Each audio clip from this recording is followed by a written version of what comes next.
Welcome to Larry and the Big Man. I'm Larry Richert from the Big K Morning Show, KDKA Radio. That is the Big Man. 6'5", two-time Stanley Cup champion, Sportsnet hockey analyst Jay Caulfield.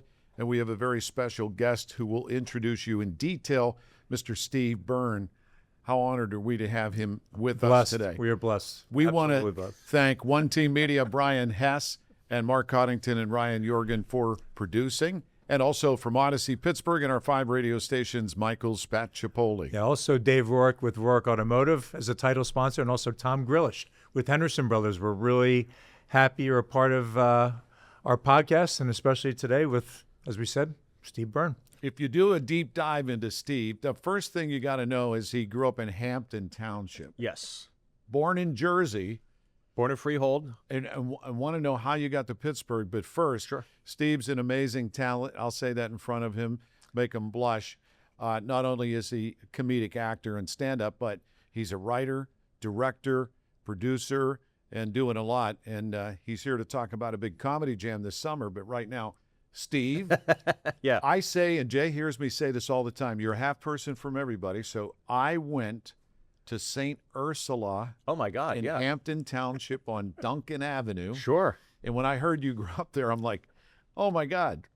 But you're a lot younger than me anyway. So That's my church. congratulations on your success. And Sullivan and Sons, 3 seasons, produced by Vince Vaughn, Yes. who I love too. What a cool thing. He must have been a lot of fun to work with. He's the best. And he actually is an enormous hockey fan. Huge hockey fan. Blackhawk fan, right? Big Blackhawk fan? Big Blackhawk fan. So for years, a lot of our friendship was based on the contention between Kane and Crosby, and it was like, dude, come on, there's no contest. And even still, he's still pushing that agenda. So when Canada lost, I'm on a text chain with him and a few other friends. He's like, oh, I'm so sorry for your loss. And Sydney's got the silver. I'm like, fuck you, dude. You know, just the ribbing constantly. But he is a huge, huge hockey fan, diehard Hawks fan. And his father lives in Phoenix, so he's been to quite a few Coyote games. But, you know, I think just because of the years of badgering each other, he just won't bring himself to come with me to a Penguin game, even though I've been to 1,000 Blackhawk games. But yeah, he's the best. He's a great guy. Well, you ran across 2 teams, too, that were, you know, if you look at the accomplishments and what each, the cups that the Penguins have won and Crosby and Yeah. the cups that the Blackhawks have won. I love that. I'm with Larry. I love that, you know, the tight friendship you have, how you guys continue to work together, the movies that you did. Yeah. With them as well. So for Couples me- Retreat. Was Couples it? Retreat. What's your favorite one? Which one do you like? What are Of the- all his movies, well, I just talked to him yesterday. So he's got a new movie called Nick and Mike and Alice, and and he doesn't communicate this lightly when he's like, I'm really excited for like this one. I think he just every now and then you get everything just aligns, the script aligns, the cast aligns, the opportunity for improv aligns, the humor works, and I think it's the setting of the story. I think this movie is going to be one of those kind of gangbuster films where everybody's like, "Oh yeah," because he's been doing a lot of drama lately.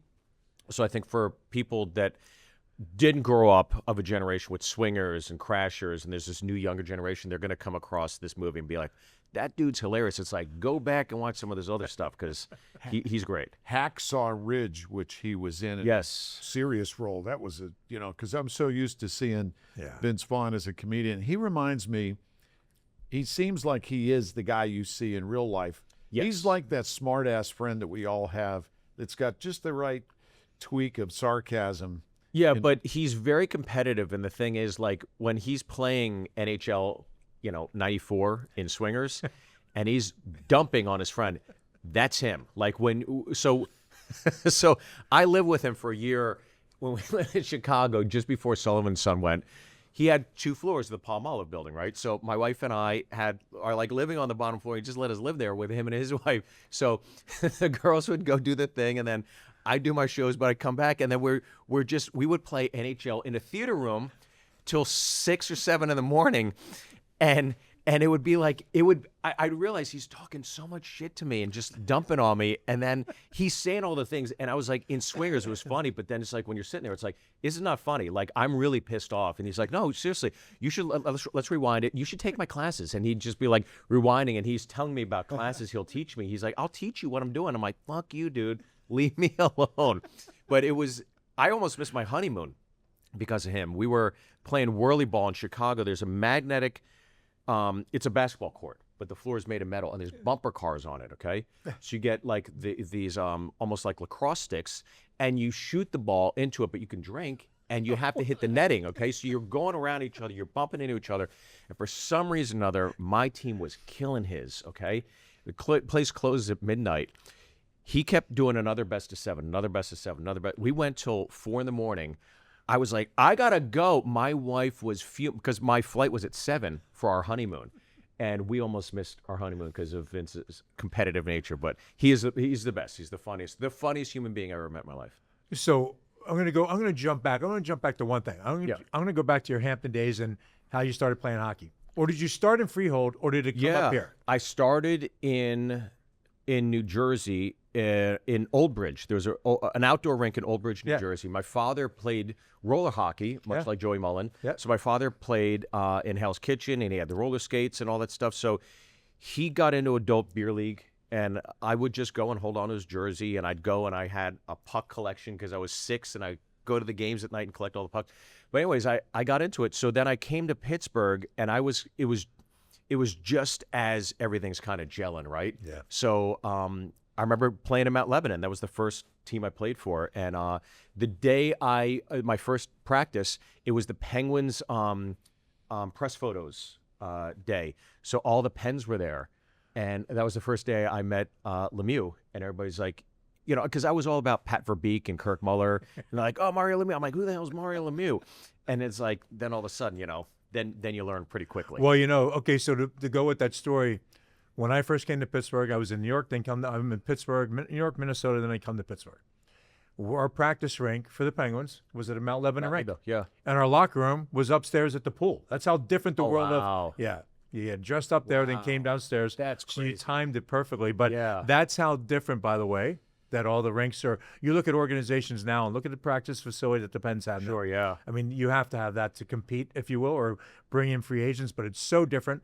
But I get, because we used to walk down the steps, be right in the lobby, put our skates on and go on the ice, and we'd run across all kinds of, that was the first for me, because it wasn't that way in New York, wasn't that way in Minnesota, but in Pittsburgh it was. Yeah, I played in Hampton. It was fun. It was great. North Allegheny was always awesome. We were a smaller school, so we weren't great, but I was playing varsity when I was in 8th grade, because I had the experience of having skated in New Jersey. So I was a pretty good skater, but by no means was I anything, and then I played club at Kent State and, went on from there. But I love it. He puts on a show at Mario's Fantasy Camp, though. He does do that. Mario's Fantasy Camp, when Steve attends, you want him on your team.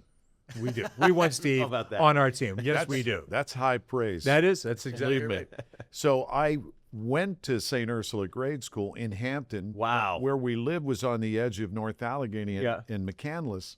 So I ended up going to NA, and I was goaltender through high school. Were you really? At North Allegheny, right after they got lights. It's been a few semesters, but what a small world. Curious how your family got to Hampton from New Jersey.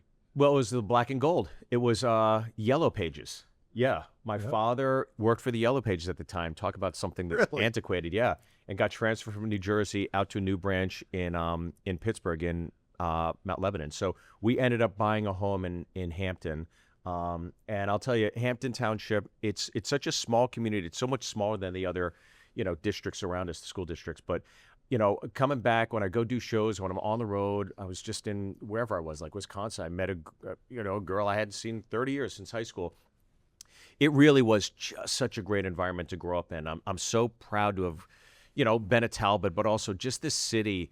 I don't know. I have such a deep affection for Pittsburgh. And when COVID hit, I moved to Nashville. We thought about Austin. We thought about Vegas. And Pittsburgh was on it for a second, but my wife is just over the Four Seasons, just Where's a she Minnesota from? girl. Minnesota. She's like, I'm not doing that anymore. So You share that with Yeah, Jay? where'd she grow up in Minnesota, Jim? she grew up in a town called Winona. Oh, yeah. And she went to Mankato State. And the reason I bring that up is because Mankato State is a party school. So I was doing a show recently, and there was a guy after the show. He's like, "Oh, your wife's from Minnesota." You mentioned. I was like, "Yeah." He's like, "Where'd you go to school?" I was like, "Oh, she went to Mankato State." He's like, "Oh man, they party in Mankato State." I'm like, "Oh, that's cool." He's like, "No, seriously, my roommate and we used to leave our school to go to that school to meet girls and like get laid." I'm like, "Oh, that's awesome." He's like, "What's your wife's name?" I'm like, "Dude, get the fuck away from me." Where did you meet her? I can see it. I totally get that. Then now, Alicia's from Wayzata. My wife's from Wayzata, which is close to the city, so I get it. But I would feel the same way that Steve just expressed himself. So where did you meet her? I met her in Orlando. That guy Lou Pearlman, at the time he had all those boy bands. He owned a huge entertainment area of Orlando, and the Improv was there, the Orlando Improv. And I in between shows, I was getting a drink. I walked into like a jazz club or whatever, and I literally ran into her sister on accident. I'm so sorry. Let me give you guys a drink. And then I saw her sister. I was like, oh, she's cool. And then I went to the show, and then I went back to another place, and they had like 80s ladies night, and I ran into them again. And then the next night they came to the show, and ever since that night, I've at least talked to my phone once, on the phone once with my wife. So I just knew right away. Well, they say, a sense of humor is one of the most attractive things for women in men. Well, I wouldn't go that far. I saw my body count, you'd be like, wow, this is a slim picking, Steve. All right, so how do you go from Hampton to having this great sitcom? And Well, you went to Kent State. You mentioned Kent State. So, right? So Hampton, Kent State, and you got your degree from there, Went right? to Kent State, got a theater degree there. And it was theater. So theater brought me to New York City, and I loved everything about the theater. I loved learning about the lights. I loved every aspect of it creatively. And then the first job I got to my folks were living in New York City because my father grew up in New York City. And I said, "Can I just crash on your couch for a month or two, and then I'm going to go to L.A.?" And he said, "Of course." So I get there, and I said, "I'm not coming home till I get a job. I'm going to get a job." And I started 86th and Broadway, walked down to 50th and Broadway. I walked into an environment. I said, "I'm looking for a job." The manager was there. He's like, "What do you want to do?" I said, "I will do anything." He said, "Fill this out. Come back tomorrow. You got a job." I go, "Great." It's Caroline's Comedy Club. So I'd never been to a comedy club. I'd never really been interested in stand-up other than watching, Night at the Improv with my family and stuff. And then sitting there, I'm watching Dave Chappelle. I'm watching Margaret Cho. I'm watching Jimmy Fallon. I'm watching Jon Stewart. I'm watching all these people before they're in the lexicon of, our entertainment sphere these days. They were just comics back then. I was watching it like, wow, that looks it's an awesome. impressive list. Yeah, but everybody came through Caroline's because it's the headlining club. And then I thought, I want to try that. So I tried it out 4 months later, stand-up New York, September 30th, 1997, my first time on stage. I always tell people it's like the first time I had sex. It was quick. I cried afterwards. I couldn't wait to do it again. So that's like how I thought about it. And then the second time I was on stage, I got a manager. He's like, "How long you been doing that?" I was like, "This is my second time." He's like, "Get the hell out of here." And I said, "Yeah." And then he goes, "Come meet me tomorrow." And I went and I started working the road. So I developed an act over the course of a year on the road, just one-nighters along the East Coast, breaking even, barely making money. And then a comedian told me you should audition at the Comedy Cellar. They got me on audition, and I passed. And at the time, I didn't realize that's the hardest club to get past at.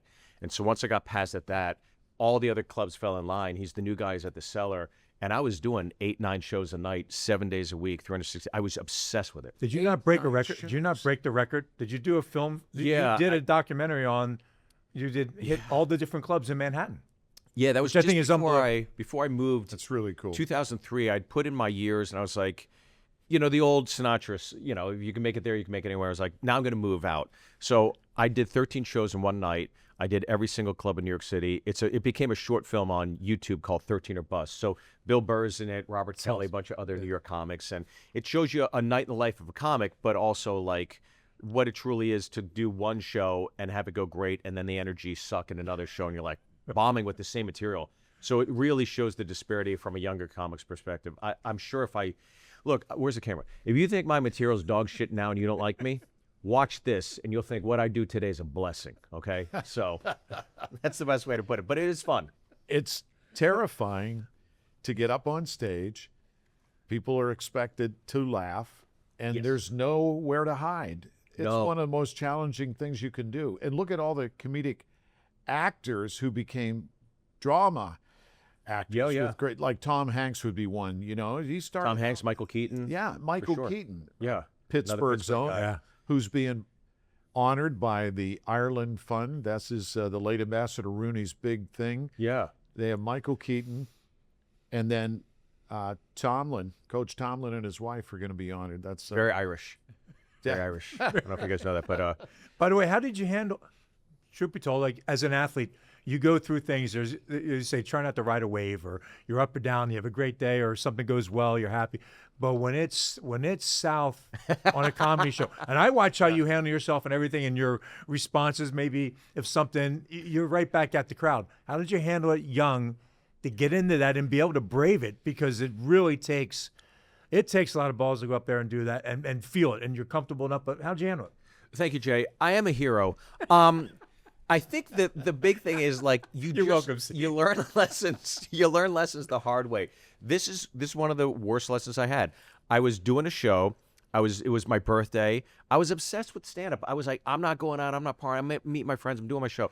So I was working on a new bit. So I go to the comic strip. It's like 11:30 at night on a Wednesday. There's nobody there, right? Maybe 10 people there at the end of the night. And this table of 6 stands up, and they're debating the check. And I go, guys, can you just go outside and maybe do that? It's like, oh, Jackie Chan's going to tell us what to do. I'm like, well, thank God the bridge and tunnel's open 24 hours. So, guys, just get going. And then this girl started getting lippy and loud and really ferocious. And I go, well, somebody shut that. And I dropped the C-bomb, right? Up, okay? Next thing I know, now the comic strip, some context, the furniture in there was purchased in the 70s. So this is like a steal, okay? So we took a stool and chucked it, and it came hurtling, and I had just enough time to turn around. Like the back of my head got split, 8 staples later, okay? Blood gushing down my back. Comics rush in, they break it up. Cops visit me in the hospital after talking to the comics at the thing, and they're like, do you want to press charges? I was like, no. They're like, why not? I was like, because it's my lesson. Like, I messed up. I shouldn't have said that. I shouldn't have called her that. I shouldn't have let emotions get the best of me. And the lesson I learned that night is like a comic's got to keep the emotion level flat for me personally, because the minute I give in to my emotions, I lose the room. My only job is to make everybody in that room laugh. And the minute you lose that semblance of levity, you're gone. They don't believe in you. They see the chink in the armor, and you'll never lose a crowd quicker. So I just learned in that moment, is like, it was a harsh lesson. It was a rough lesson, but it's like lessons like that make you learn how to pivot. Now it's like, you could say the worst thing to me, and it's just like, okay, cool. And you just got to keep it cool. And then after the show, a fucking hole in the, you got to plaster it over and go to Home Depot. But otherwise, Sounds very similar to hockey emotions, in the moment. Oh yeah, the Kachuk method, right? Yeah, absolutely. Yeah, absolutely right. That's right. Good timing of that. Perfect. Yeah. No Chris Letang and me. There's no blood boiling here with on stage. Yeah. But you've gone beyond, just to your point, you became obsessed with stand-up. Sure. And then you went well beyond that, you as a comedic actor, but then as a director, producer, writer. Sure, yeah. Well, I think it's just like I'm sure, Jay, you've had opportunities that have come your way through the prism of sports, right? Mm-hmm. And I think anytime you open that door and say, well, this isn't being on the ice, or this isn't being on stage for me, but let me see what this is like. So when I was doing stand-up, strictly just a comedian, Vince Vaughn and I used to hike up the Hollywood Hills every day. We would just talk about our careers and life, and he said, you should write something for yourself. I said, well, I've never written anything. He said, you can do it. I know you can do it. I was like, well, I've never written. He goes, just try. You can do it. You're Korean and Irish. This is before DEI and diversity. He said, you're Korean and Irish. Unless they have a Riverdance Taekwondo movie, you're shit out of luck, Steve. So you best start writing. And I was like, okay. So I wrote Sullivan Son. I gave it to him, and he's like, this is actually pretty good. Because he gave me the advice. I took it to heart. I read 3 or 4 books on sitcom writing. I then wrote something, and it took me probably 8 months later. I gave it to him. He's like, I've had this conversation with so many friends. So few have done it. So I did Sullivan Son. I was in the writer's room for 3 years. I learned from some of the top sitcom writers, and that gave me the gumption to go ahead and buy books on screenplay writing. And then I did that. And so when the show got canceled, I wrote and directed the opening act, which I did with Vince. And then over COVID, since COVID, I've written 5 screenplays. The first one I made, the second one I sold to Will Smith's company, the third one we're about to make very shortly, I believe in May. So I wrote and directed a film about Caltech's basketball team. It's a true story of the longest losing streak in college basketball history, 30 years, not a single win. A new coach comes in, realizes these nerds are so bad. These Asian and Indian rocket scientists are so bad. We're not going to the championship. We're not going to the playoffs. I have to get them to just win one game. So that's the whole movie. It's like the reverse of every sports film we've ever seen, but a lot of heart and comedy. So again, if that didn't happen, and if that didn't happen, like none of these things would have happened that would accelerate my career. Not as much as being in front, but I actually, over the years, I enjoy being behind the camera a lot more. I like being in charge of the narrative and being responsible for it. It's like a pivot, but even like your USO tours, all the things that you've done. Mm-hmm. I mean, but is it like a pivot then? You feel like that's a pivot point in your career in a sense? Yeah. I think stand-up is my bread and butter. I love doing it. Yep. I love traveling the country. I love the challenge of, even just the challenge of who you are on stage, right? Yeah. Like your identity, I'm sure as a hockey player changes because as you get older, if you were based on speed, it's like, well, now are you a power play specialist in your later years, whatever. So for me, it was very energetic and, just things. And then one day I just realized you could transcribe my act and anybody could be saying it, but what's going to make me unique? And then I got obsessed with Johnny Carson and his monologue jokes, and I just went down a rabbit hole, and I would watch the old monologues, and I'd write them out to see how less fat there was in the joke and just how quick they were. It took me 5 years to learn how to finally read a news headline and be like, oh, I can write a joke now. Or I'll read the news and I'll be like, okay, I got that joke, I got that joke. So I can have 5 jokes off of one news headline, but it took me 5 years to learn how to not only write it, but communicate it and say it in the cadence that delivers it. Because I think people think, oh, you're a stand-up, just go roast him. It's like, no, Jeff Ross studied roasting for a good 8 years, and I saw it. Just go up to crowd work. Crowd work, that's a very specific skill. So any of these like little subsects of stand-up comedy, you do have to work at it. Sebastian is great at being himself. He's authentic.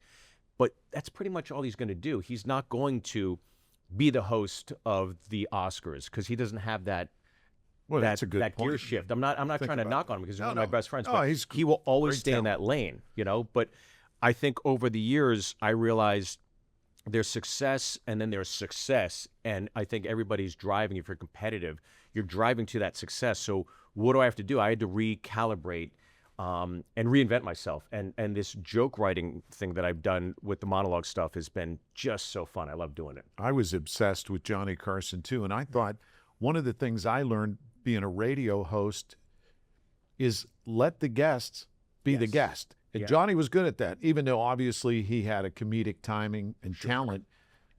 We got a great show for you tonight. I'm just waiting for Ed to sober up.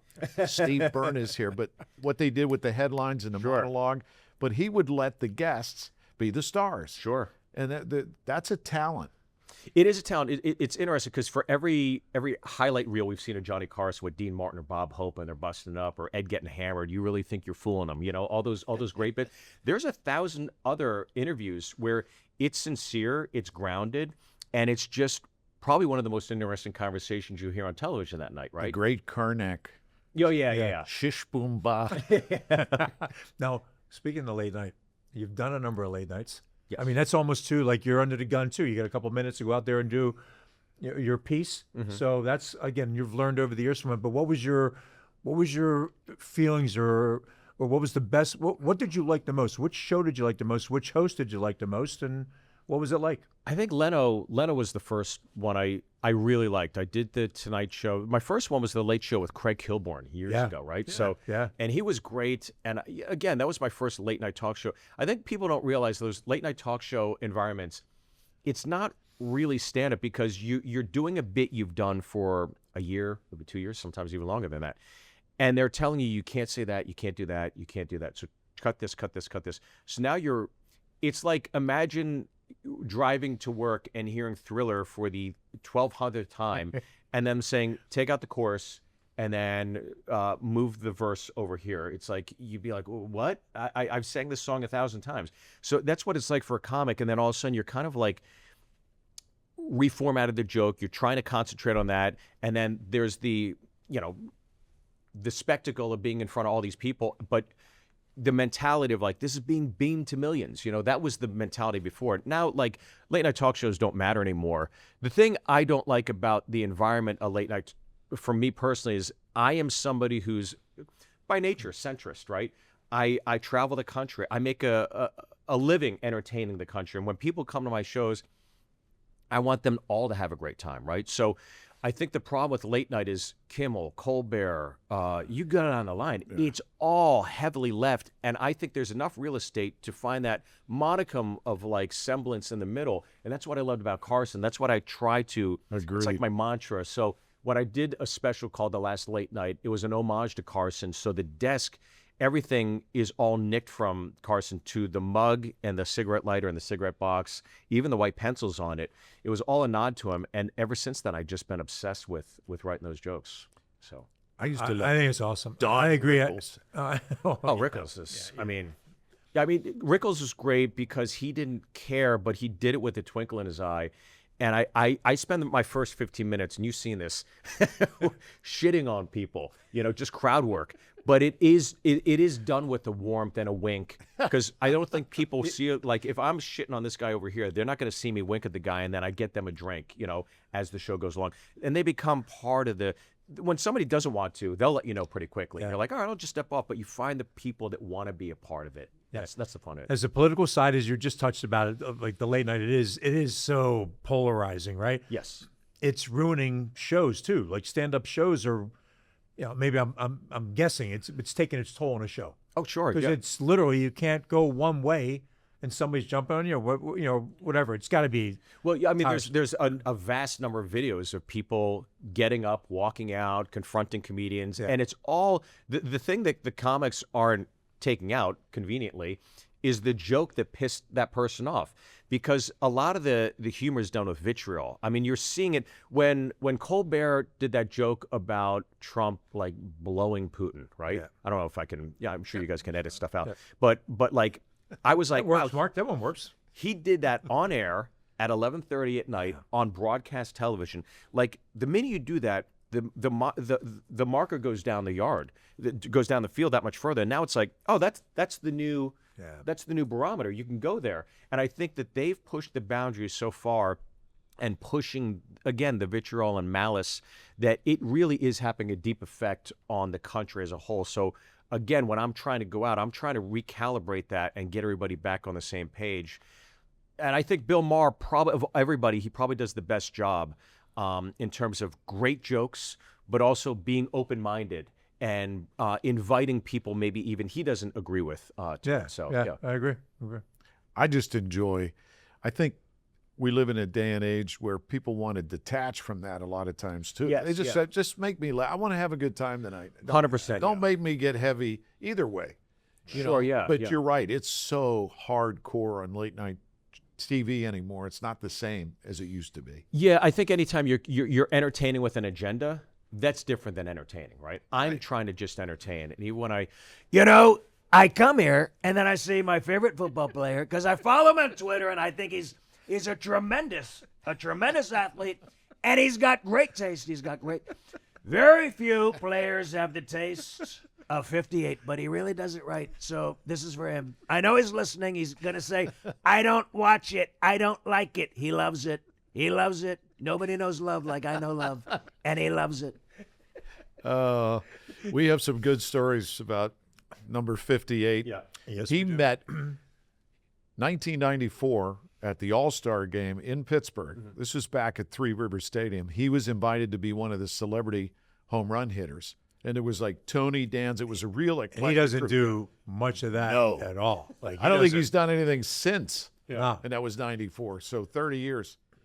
So Tony Danza, Ken Burns, the great documentary, John Grisham, Yeah. the novelist. It's quite an odd collection of Oh, celebrities. This is like Meatloaf. Indoor Cats and Jack Lambert. Yeah. Oh, That's gonna Dan Meatloaf. Marino, all these There you guys go. are There- standing there. Yeah. And I hear Meatloaf say to this guy, Phil Spano, "Is that Jack Lambert?" "Yeah, that's him."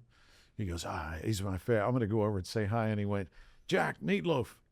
Jack's face, see the puppy look like, what the? He goes, mashed potatoes. And that's it.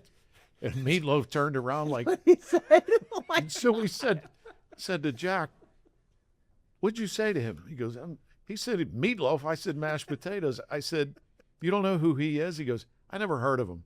I said, "He's like a real rock star, like legit." He goes, "I don't know who he is." Jesus Christ. Oh, yeah.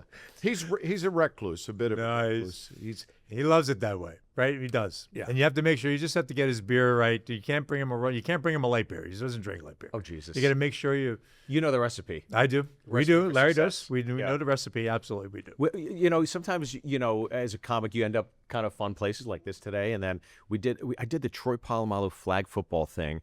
And my son came with me, and my son brought like a football so he could have it signed. So he's asking all these Steelers to sign the football, and, they're all kind of do it. And James Harrison is in the, he's a very intimidating presence. So my Yes, son's he like, is. "Can I get his autograph?" I'm like, "Look, you're a kid. I don't know. If you want, go over." And then he goes over, and, James is like this, and then he just signed it for him. And I was like, "Oh, Ken, you got James Harrison's autograph. That's awesome." He's like, "Yeah, he's kind of scary." But I want to ask him a question. I was like, "Well, you're a kid. I'm sure you just go ask him a question." So he goes over and he goes, "Mr. Harrison?" And James Harrison goes, "Yeah." And he goes, "Could you beat up Mike Tyson?" And then James Harrison, he thinks about it, and he kneels down. He goes, "Of course I can." And then he goes, "But don't you tell him that." I was like, "Oh, that's awesome." He's got a wicked sense of humor. I was like, that was that great. is That awesome. made me laugh. And I was like, "Oh, Ken, you did would it." you would have fit right in. We played these charity hockey games. So you had ex-Penguins, ex-Steelers like Jack Lambert. And then we had some TV and radio guys. That's how I got involved. But we had such a good time. But when you traveled with Jack, Yeah. I was a newlywed, and we were out late. We Yeah. were at Johnstown. We took a bus, and we got back, and I'm trying to sneak in my house. And my wife goes, "I got a phone call." And I'm like, I said, "From who?" "Oh, Sergeant Halka from the Johnstown Police, who said your husband is inebriated and seen with known prostitutes." And I'm mortified. Yeah. And she goes, I said, "Jack, is this you?" He said, "How the hell do you know it's me?" Boom. I said, so he almost got me divorced. That's how I got to know Jack. And of course, you've been And really a great good reference, friends. by the way, Sergeant Holka. Right, Stripes. Stripes. There you go. Yeah, well, Jack does. I mean, that is his kind of, I don't know. He just has a unique way about him. I mean, just like you said, across the board, he's pure Pittsburgh. The people love him. The more he insults people, the more they like him even more. Like, he Yeah. just has a way of doing that. And but he's loves the game of hockey, as do you, as does Larry. Loves that. I mean, I think if he could have played hockey, he would have played hockey maybe instead of football. And he's the best linebacker I think that's ever played the game. So I He think could have he's been like you. He could just put on skates in his 20s and then just pick up a new sport. It's crazy. Unbelievable. He's one of a kind. And He is the one of- fans still such a fan favorite, as Yeah. you know. I mean, but he's a recluse for the most part. But Jay and I have this fascinating yeah.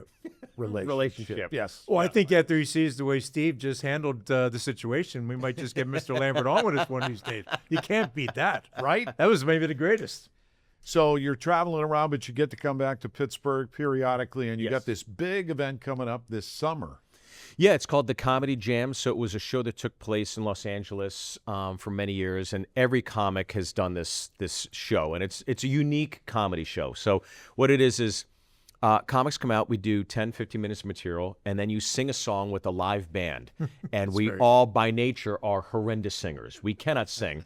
So it adds to the fuel, but it becomes a comedy concert. So you're getting the best of both worlds. And it's just it's the most fun I've ever had on stage because you're getting to do what you love. And every comic and every athlete, I think, and everybody wants to be a rock star. Yeah. Right. So you get to be a rock star for a few minutes. So we do it at Rivers Casino, July 17th at Rivers Casino. All the proceeds benefit the Mario Lemieux Foundation. So we've raised close to $250,000 in the 4 years we've done it. Rivers Casino has been so kind to roll out the red carpet for us, the entertainers. So this year we have Joe Gatto from Practical Jokers, James Murray from Practical Jokers, Joy Fatone from NSYNC, Jessica Suda from Pussycat Dolls, Tone Bell from multiple Netflix shows, great comic. Joe DeRosa, who's on Tires with Shane Gillis, touring comic. He does Kill Tony all the time. Patrick Keane, Lace Larrabee, and then myself and Gary Cannon will host the show, the festivities. And again, it's an absolute fun time. Everybody will know every single song. It becomes a big sing-along, and it's a party. We had the Steelers drumline one year come down and help us with the encore.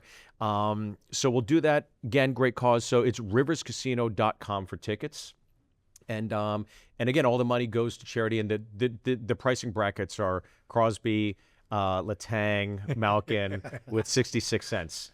So it's all there. It's such an awesome thing in ways, but I think that it's all for the Mario Lemieux Foundation is phenomenal. Nancy Angus is wonderful to deal with. I know my wife Alicia's on the board of the foundation. I think what you do for it, I think even when you're there, you sit there, you watch a show, but you stand up. Every time somebody sings, we all have to stand up. It's like being in St. Ursula. It's a great, as Steve said, the Rivers does a great, the venue is perfect for it. Yeah. It's just very comfortable, but I think it's one of the most enjoyable things. We've loved it every year. I think it's such a great job. And who you have is, everybody's into it, though. Yeah. I mean, look, you cannot you have somebody do something that's not their norm, is really, it stretches you a little bit. So they all do a great job, and everybody's really into it. Are you singing too, Jeff? I have never sang. I've been on stage, but I do not sing. No, I won't. Colby Armstrong sings. Yeah. Now he's also somebody that's not going to be driving home that night either. You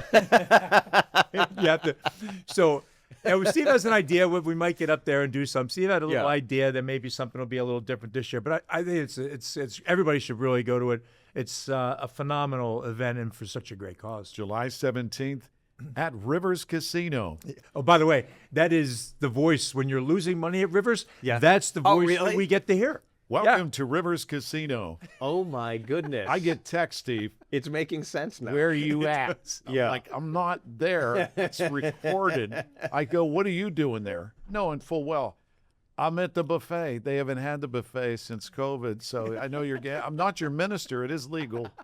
So welcome. That's the voice at the airport, too. He was the voice at the airport. It was everything like that. By the way, shout out to the airport.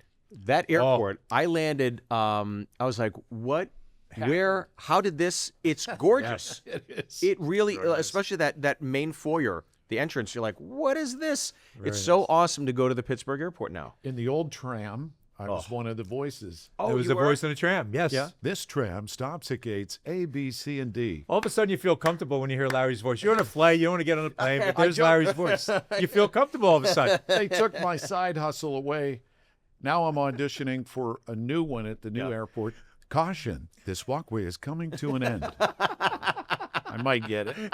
Might not. So, Steve, this goes back a number of years. That's great. This goes back a number of years. My girls were little and big storm when the tornadoes came through Pittsburgh up on Mount Washington and everything. So we're at home and the girls were young and they're all little. Everybody's upset because of tornadoes. And I go, let's just put Larry on because Larry is the weather man. So we had to listen to Larry to calm everybody down, and he still does it today. With your voice at the airport and your voice at the casino, it doesn't get much better than that. And welcome to Croke Park Stadium. I got to do that. That was cool. So I'm the public address announcer for the Steelers. Right.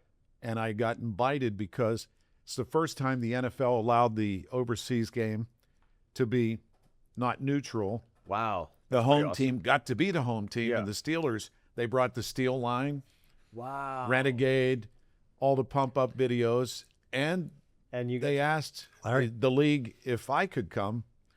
We'll get back to you. 2 weeks later, they said, all right, you can go. So it was pretty cool as a Pittsburgh kid to be able to be there in Dublin and do the game and then have the Steelers win. It was just 80,000 people. And when I left the broadcast area where all the electronics are, the first person I saw was Roger Goodell and young Dan Rooney, and then Art and his wife. And I just said, hey, congratulations. This is really cool. And I looked over at Art Rooney, and he actually was smiling to the point where he showed teeth. Wow. He was very happy. You're very relaxing. Your voice is soothing. The name of the podcast should just be called White Noise. Kind of like You know, I like that. I like that because I like the whites. I like the whites a lot. I like a lot of white. There's a few bobbleheads I'd get rid of. But other than that, What about your podcast? Well, I don't do a podcast. So what I do now, What happened to the Gentleman's Dojo? I had the Gentleman's Dojo. I did it. I moved. So Gary Cannon, one of the greatest ball busters in all of comedy. I think there's Jeff Ross and Gary Cannon. So Gary hosts the show with me, and he just shits on me for the entirety of the show. But Gary and I work together. But I do. My socials have skyrocketed since I've been doing monologue jokes now. So I do one a day. I read the news. Here's the best one I have. Boom, I do it. So now what I do is I do a weekly monologue show where I take all my best jokes, I compact it, I communicate at the desk. So it's called Burn the News, and I'm launching it this week. Yeah, so it'll be live at the end of this week. That's great. Awesome. Yeah. But before I got to ask you this still. You've done so many things, and I know we're jumping back a little bit. But please tell me what it was like to open up for musical acts. Honest to God, what's that whole situation like? Horrible. It's the worst situation a comic could be because you're asking people who are seated, who have listened to the PA, the music going on and stuff. It's like, ladies and gentlemen, now let's listen and pay attention. It's like they want to party. So I did. Who is it? Puddle of Mud. They threw one of their fans threw a can of Budweiser at me. Kings of Leon? Did you have Kings of Leon? I opened for them. They were actually cool. Their crowds were nice, but they weren't like awesome. Yeah. Nobody wants to hear. Mariah Carey, I did at Red Rocks, and I'll never forget this. This is like Red Rocks is 20,000 people, so they just everything's blank. It's just a spotlight, so I can't see anything. I can't. You just know there's 20,000 people in front of you. And of course, this happens from way up top, so it echoes right. I'm doing the show, and I deliver a joke, and there's just a beat of silence, and it was perfect time. This person goes, she likes this effeminate voice. It was definitely a dude. He goes, "Where's Mariah?" And just it felt like somebody plucked every vertebrae out of my back, and I wanted to crawl off stage. It was awful, absolutely awful. I can totally see it. And the other one, you did the Kims of Comedy. Kims of Comedy. I love the idea of what that is and who you were with. I just think that's Marshmallow. Remember What's that band of you? Oh, Marshmallow. No, okay, Steve. No, The DJ? So let me tell you. Yeah. So it was Rick Talkin and I, right? And our buddy Jim Sheehan, we call him Stock. He's tall guy. We're at Hard Rock, just opened in Atlantic City. Right. So we're out there. The clubs are up there. We're going to go to the club, and Anthony Rizzo was the guy. We met him there. He was with the Yankees at the time. Sure, so we're all go up, and Marshmallow was the DJ. So it's 1 o'clock in the morning, 2 o'clock in the morning, and Marshmallow's there, and we're getting all these people. It was a picture taking thing for some reason, but Marshmallow's in the background. So our girls are going. My daughter's going, Mom, we're at home. Our dad's down in Atlantic City with Talk and Stock, and they're listening. They're buddies with Marshmallow. That's our first taste. Well, I knew who Marshmallow was, but it's the first taste of seeing him alive. We think that there's got to be 7 different Marshmallows because there was one in Vegas the next day, and I'm sure they all just go different ways and run the music. But Marshmallow was pretty good. It was a pretty big act at Hard Rock. You enjoyed it? We did like it.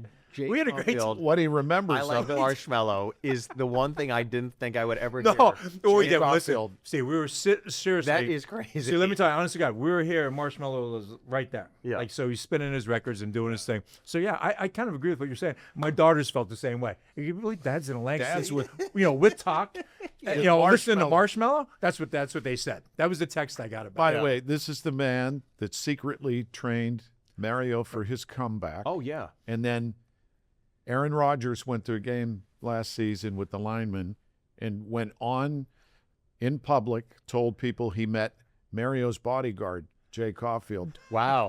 Oh, he was doing that. No, we said it was real, because we're football. We're all football. Yeah, here yeah, too, right? We talk. yeah. We're all football. Love it. He was a great guy. And Mario's, well, we know how giving Mario's that quiet. Mario's that guy that just has a presence, even if he's not right. Is there not? Is it not true? Aaron Rodgers carries that same kind of thing from the football side. Mario has it different than anybody, as you know, Steve. It's something unique about it. I think of all the people I've met over the course of my career, there's a handful of people that have a unique presence. Yeah. Lemieux would be that for sure. It is 100%. It is a regal, almost royal sense that you get as opposed to anybody else, and it's just, I don't know. It's just like this heightened sense of class. Yeah. If that makes sense, it's like, and the fact that he's not out all the time actually works to his favor, because I think Pittsburgh, I heard Michael Keaton once say on a late night talk show, they were asking him about Pittsburgh, and he goes, Pittsburghers don't think a lot of people who think a lot of themselves. yes. And Mario doesn't have to say anything. He's proven what he's done. He's saved hockey several times. He's helped countless children with the Lemieux Foundation, with his wife and Jay's family and everything. So it's great you're doing the comedy jam, July 17th, Rivers Casino. I got, just to your point about that, to give you an idea, and I totally feel the same way, Steve, as Larry does. I mean, there is an air when he's in the building, just coming to the game, going to sit up in the suite and watch it. There's a different air in the building. You can feel it. There's literally a feel to it. It truly is. I mean, it truly is, and it kind of brings me back to the Stanley Cups when the Penguins won in Nashville, and Mario's up in the suite, and now I was doing my work there, and my wife Alicia was with Mario and Natalie and there's this one suite. She was with me on this trip. When the Penguins won the cup, it was like lockdown, like you couldn't get anywhere. So I was able to get through to do my work, but Alicia was coming down with Mario and their family, and they're walking through. Nobody can go anywhere. Nobody. And all of a sudden, Alicia almost explained it this way. It was like the seas parted. He walks down, just his stroll, the natural stroll, the way he does on the golf course too. Everything's relaxed. Walks down, and literally, they just open everything up, and they stroll right through, and Alicia's following, because you cannot. When it becomes Stanley Cup final time, the security is so much greater. They were that way, but that is kind of like that's his presence feel all the time. He's his own VIP pass, like he doesn't need a lanyard. He supersedes. There's a handful of people that supersede the lanyard. Like he's one of those. Like, and he's got a really keen sense of humor too, Steve.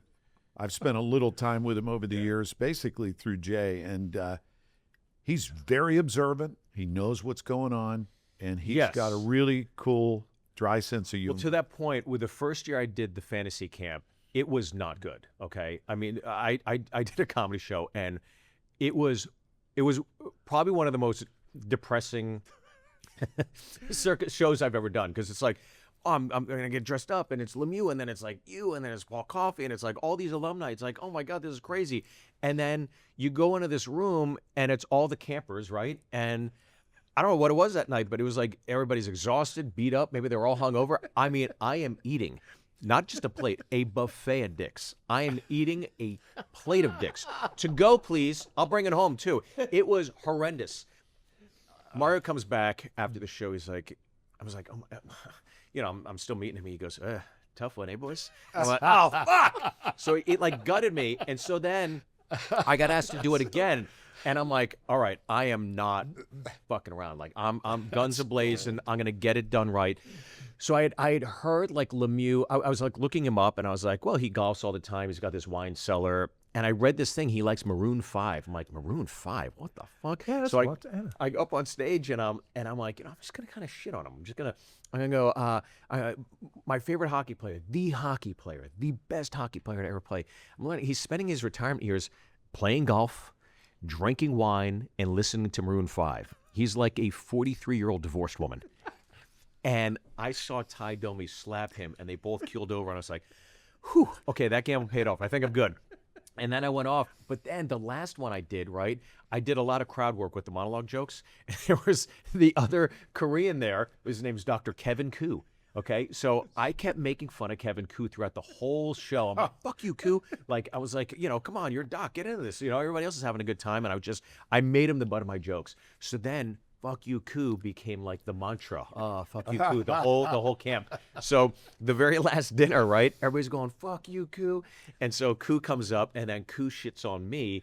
And then he gets everybody to start chanting, fuck you, Koo.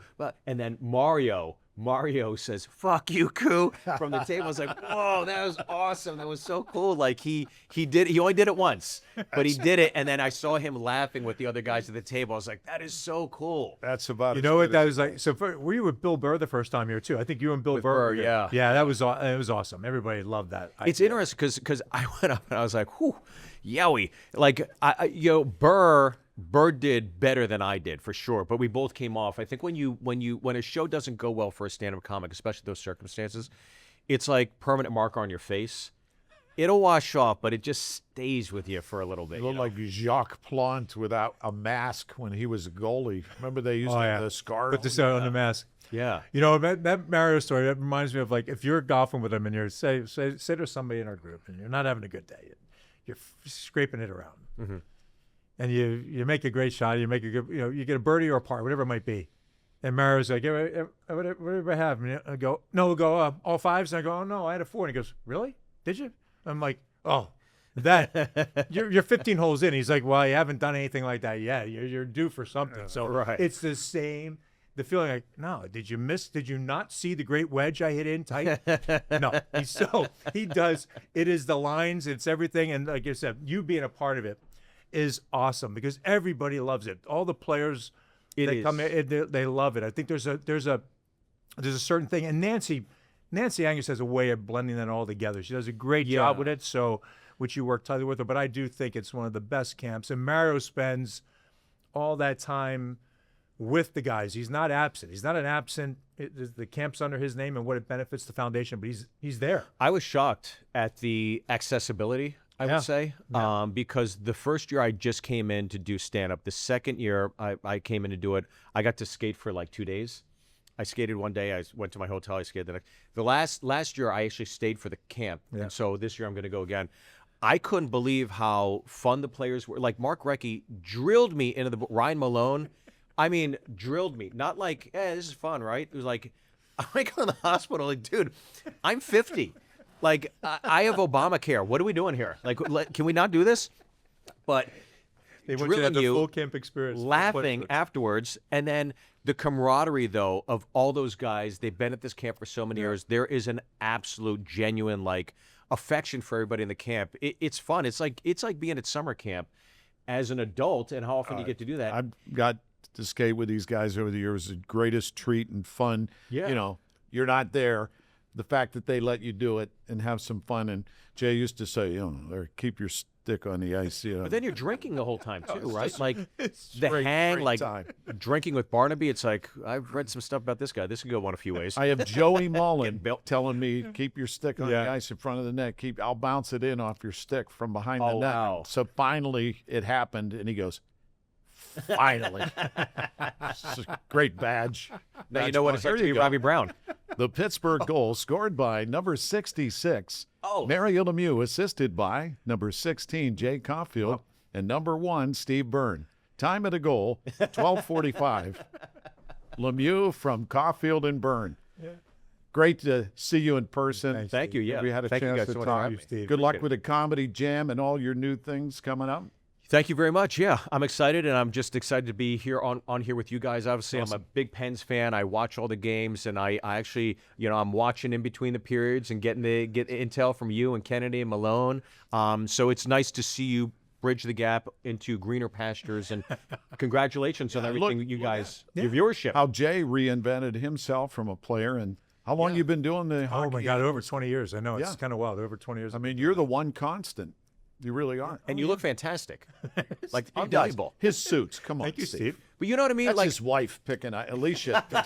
He has nothing to do with but what he he wears. fit. He looks fantastic. Yes. He looks like the guy in Avatar, the bad guy, the mech, the general. You just need that scar. But he looks fantastic, like central casting. Well, he was a movie star in Sudden Death. with Jean-Claude. Oh, I was in them. I was in that, Steve. Deep cut, huh? I got to go back to I that. still Oh, get yeah. it. I still get a check every 3 months. Tell, Do you really? Tell I Steve do. How how about much. that? How much?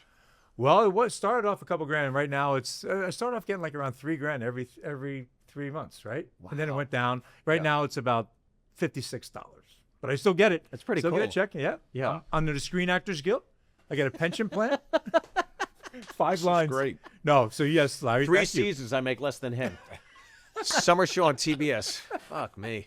Thank you, Steve Byrne. Thank We you, guys. appreciate Thank you very Thank much. you so much. Appreciate it. Seriously, it's awesome. Thank you. What a great opportunity up close with Steve Byrne.